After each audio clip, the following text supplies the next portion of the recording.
បច្ចេកមទី7ណាសាំងពីថ្មណាគឺព្រះអង្គលោកជ័យវរ្ម័នទី7ណាហើយព្រះអង្គក្រោយគឺព្រះពុទ្ធច័ន្ទមាព្រះអង្គព្រះពុទ្ធច័ន្ទមា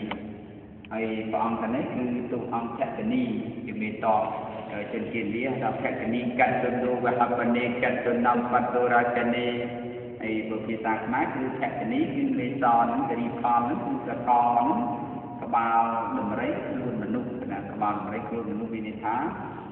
ជារូបចម្លាក់របស់មេតបណាក្បាលគាត់គឺក្បាលដំរីខ្លួនគាត់ខ្លួនមនុស្សគឺជាមេតបប្រចាំនៅក្នុងទីបារាំងមកនេះគឺជារូបព្រះពុទ្ធសាងពីកណាពីថ្មកែវនេះគឺព្រះពុទ្ធព្រះអមិត្រេត្រីពុទ្ធព្រឹកហើយខាងក្រៅគឺព្រះពុទ្ធច័ន្ទមាហើយគឺព្រះពុទ្ធ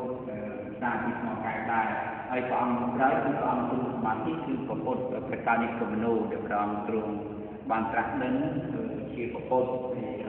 មាននេះប្រកពីលើគឺព្រះអង្គព្រះកានិកមនោហើយព្រះអង្គក៏ខាងទីនេះគឺប្រកាសកបោកណាព្រះពុទ្ធសន្ធោនិងប្រកាសកបោព្រះអង្គធំគង់គឺស្អាតណាស់ព្រះអង្គសាងទីថ្មពីស៊ីម៉ង់3អង្គសាងពីស៊ីម៉ង់ហើយក្រៅពីនេះគឺការពីសិតតែជាថ្មដាប់ថ្មព្រះវិហារថ្មកំពង់ធំទាំងអស់ដូចជាតួអង្គព្រះអមិត្រេត្រីពលព្រឹកនេះគឺជាថ្មសុទ្ធសាធណាដាក់បរិកលទៅគឺតួអង្គព្រះអមិត្រេត្រីពលព្រឹកដែលព្រះអង្គនឹងបានត្រាស់ដឹងពីពុទ្ធនៅសតកខាងក្រោយទៅឆ្នាំព្រះអង្គនោះមានទៅដល់80000ឆ្នាំ80000ប្រវត្តិសាស្ត្រនៅពេលនេះគឺក្នុងសាសនារបស់ព្រះសម្មាសម្ពុទ្ធដល់ដែលក្នុងសតកម្មនេះក្នុងអាយុកាលរបស់ព្រះសម្មាសម្ពុទ្ធគឺមាន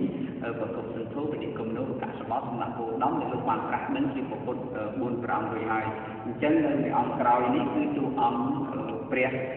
សាមិត្រេត្រីពលព្រឹកដែលប្រជាពលរដ្ឋហ្នឹងគឺមានជំនឿនឹងធ្វើបុណ្យធ្វើទានធ្វើសិលទៅហើយយើងមិនទាន់តួអង្គព្រះសាមិត្រេត្រីពលព្រឹកហ្នឹងនៅពេលសតកម្មក្រោយយើងមានស្មារតីពេជ្រស្មារតីដីស្មារតីផ្ទះស្មារតីពណ៌សមស្មារតីច្បាប់ស្មារតីថតស្មារតីមានន័យថាគ្មានអ្នកក្រគ្មានអ្នកមាននេះទៅពេលទាន់ព្រះសាមិត្រេត្រីពលព្រឹកព្រះអង្គគឺជាកម្ពុជាអ្នកមានបុណ្យកណានេះគឺជាតួអង្គព្រះសាមិត្រេត្រីពលព្រឹក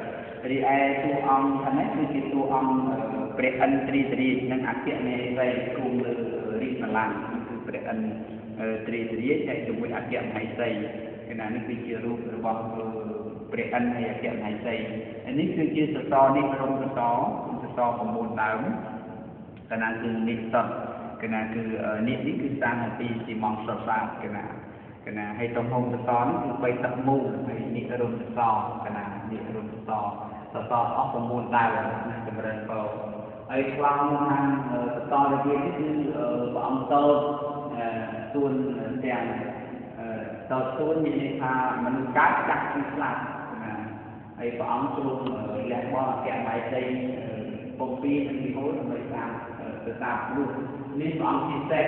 ណាតាមនោះហើយនេះព្រះអង្គកាត់បេតាពុណាពុហើយនេះព្រះអង្គធ្វើទុកិរិយាគឺព្រះអង្គនឹងដើម្បីស្វែងរកឲ្យបានសម្រេចនៅមុខធម៌ពិតនៅក្នុងបទរបស់ព្រះអង្គហើយប្លង់នេះគឺជាប្លង់ដែលមានវិជាតាប្រគេននៅចង្ហាន់ណានេះគឺព្រះអង្គដែលសងនៅភាជណាភាជមីព្រះអង្គបានសម្រេច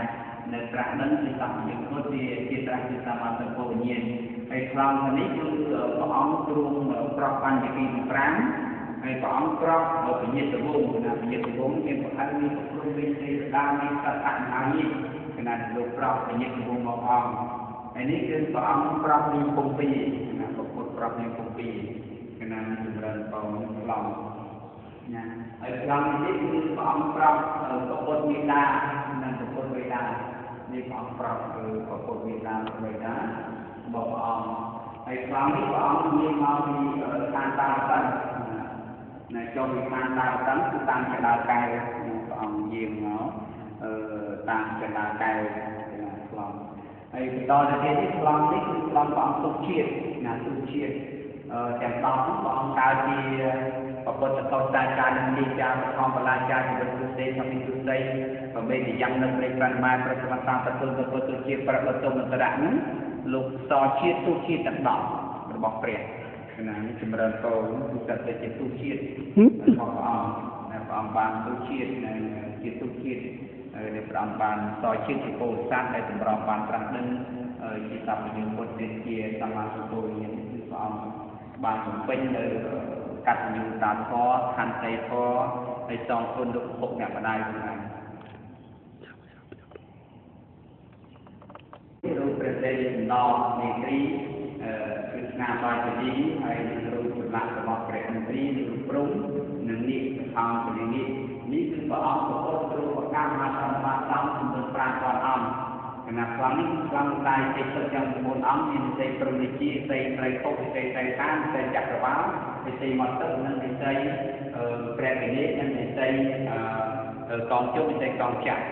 សូមពីតោចម្រើនតោបានសម្រាប់ប្រតិពលនៅ5ការយុទ្ធនសិក្ខាពលៈប្រេតិញ្ញសមត្ថការក្នុងសមត្ថទេវអាព្រះទីសម្រាប់តាមឲ្យយើងយកស្នាស្បាណាតបានសម្រាប់អ្នកផលគ្រប់អង្គ8អ្នកខាងមកសូមអរគុណសូមអរគុណ